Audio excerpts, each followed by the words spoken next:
So, I just walked out of The Rise of Skywalker, and I have two positive things to say. I now have enough popcorn to sit next to all of the other seasonal food and usher me into a nice, comfortable food coma to last me through the holidays. And Babu Frick is the best addition to Star Wars since the crossguard saber. That being said, it should be quite obvious that I didn't enjoy Rise of Skywalker, and that's due to a little issue, that is, the movie wasn't good. Rise of Skywalker, the Rise of Skywalker. If the showrunners didn't care enough to set the record straight, neither will I. I will say that I found it more entertaining than The Last Jedi, but that's like saying I enjoy watching paint dry more than playing The Last of Us. But anyways, enough of me just saying the film was bad, let's talk about why. The problems start at the title crawl. Bringing Palpatine back was just the worst decision I think they could have possibly gone with. It was like during JJ and Ryan's back and forth on who could ruin the OT better, JJ realized Ryan had missed a spot during the destruction of Luke's character, and thus decided to invalidate Vader's sacrifice and redemption, because God forbid any good remains in the face of Disney. And make no mistake, that is exactly what bringing back Palpatine does. Vader redeemed himself by saving Luke and defeating Palpatine, but now that Palpatine isn't actually defeated, that whole point is moot. If your response to that is, what else were they supposed to do? Ryan killed off Snoke, then broaden your horizons, because if you're telling me that a team of professional writers can come up with fewer ideas than I can, you are hopelessly naive. Let's run over some of those ideas that I had, because the Star Wars fan in me stays up at night desperately thinking about what I would do to repair the trilogy if provided the chance. How about actually having Kylo be the villain? Or if we really needed a new big bad, how about Abeloth, one of the most terrifying concepts in the former canon? The whole idea of Mortis is ripe to be expanded upon in this trilogy, and if the rumors are true that that's what they were going with, they should have stuck with it, and put in the work to introduce Mortis to the casual movie-going audience. Even these star weird things that I just found out about while Google searching Abeloth look like a much better idea for a villain than Palpatine. Moving on to another point, just seeing Snoke as a random test tube creation was odd. I mean, test tube children represent. It's nice to have finally gotten some representation, but if there is more than one Snoke out there, I've got a couple of questions. If Snoke was genetically created, why is he so disfigured? You can make genetic organisms that don't look like they had their faces held against a treadmill in this universe, so is it a design choice or something like that?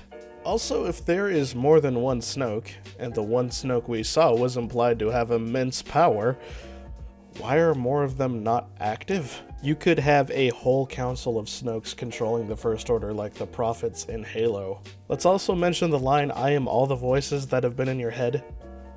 Why would Kylo go along with Palpatine after hearing this? Shouldn't he come to the realization that, oh wait, you've been tricking me for years, none of what you've told me is actually true, and because of that I'm going to turncoat here and now? I mean, granted he kinda does that. He hints that he has ulterior motives to Rey, but that's kind of it. Speaking of Palpatine and Rey, beyond the fact that they're related, I'll get to that. So initially the idea is that Kylo kills Rey and then he gets this giant fleet that Papa Sheev has been making in secret. Okay, so why does he then retcon that plan to, I wanted Rey to come here so I could take over her body and that was my plan all along?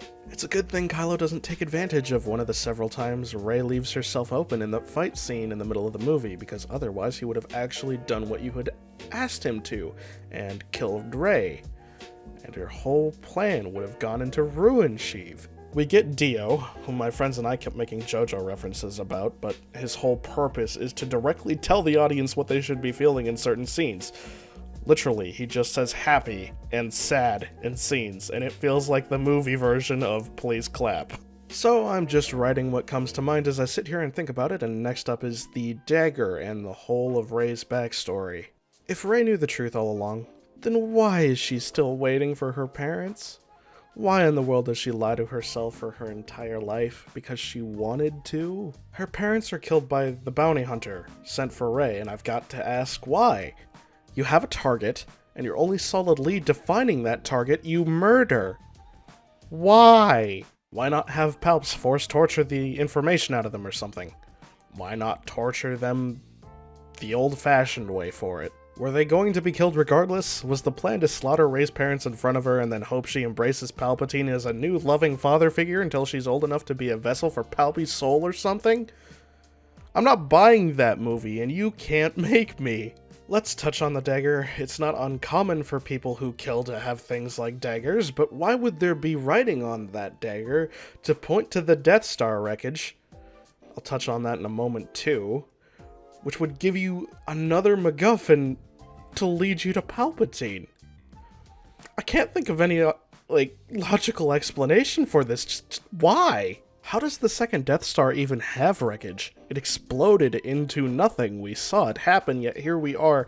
We are expected to believe not just that there is wreckage, but that some of the glass didn't even shatter. And I want to add here that they plagiarized the throne room scene again for the second time in this trilogy, but this time it's blatant because original ideas are scary to JJ. The main trio of this movie had some interesting dialogue, I guess. I chuckled a few times, but man, even the scenes that I would like in a good Star Wars movie were unearned and felt hollow as a result. If you had somehow convinced yourself Rey wasn't a Mary Sue after the last two films, good luck this time, because it's really hard to see anything but without being the type to wear a helmet in gym class. If you are the type to defend Rey after this trilogy, I don't want to hear anything from you about Starkiller. Leia felt really robotic in this film. I know that's because they were using deleted scenes from The Force Awakens, so they didn't really match the tone of the scene. But man, it felt weird. It was like seeing a robot that had stolen Carrie Fisher's skin try to act in her place. It just felt so unnatural.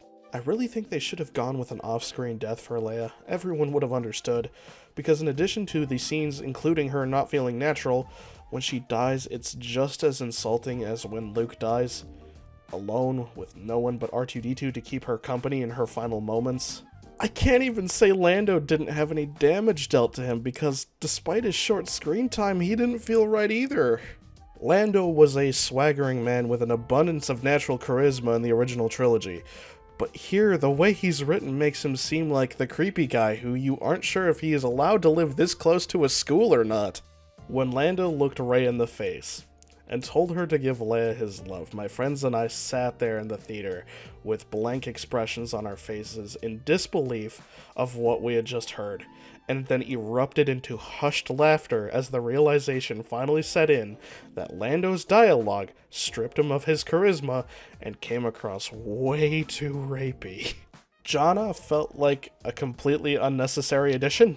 She has a little bit of dialogue about being an ex-stormtrooper with Finn, but it never goes anywhere. According to the leaks, she is Lando's daughter, which makes the scene in which they talk slightly less awkward and creepy on the count of both parties during one of the final scenes. The Knights of Ren turned out to be nothing, and the ketchup stormtroopers they were advertising before the film released were barely on screen. At least Phasma didn't come back again, although at this point I'm not actually convinced she's dead, because for whatever reason, these movies have decided being on a planet that explodes is a survivable experience at least 3 times. I'm not convinced anyone is dead unless I see a body anymore, and even then they brought Rey back from corpse status. I just keep thinking about all the awful in this film, and I'm truly having a hard time structuring all of my thoughts, even after this, and I feel like no longer typing. I know I'm not going to get everything. I guess I'll just continue with how the Force is used in this film. JJ just said that there were no more limitations. It is an all-doing plot device that is as powerful as the plot needs it to be.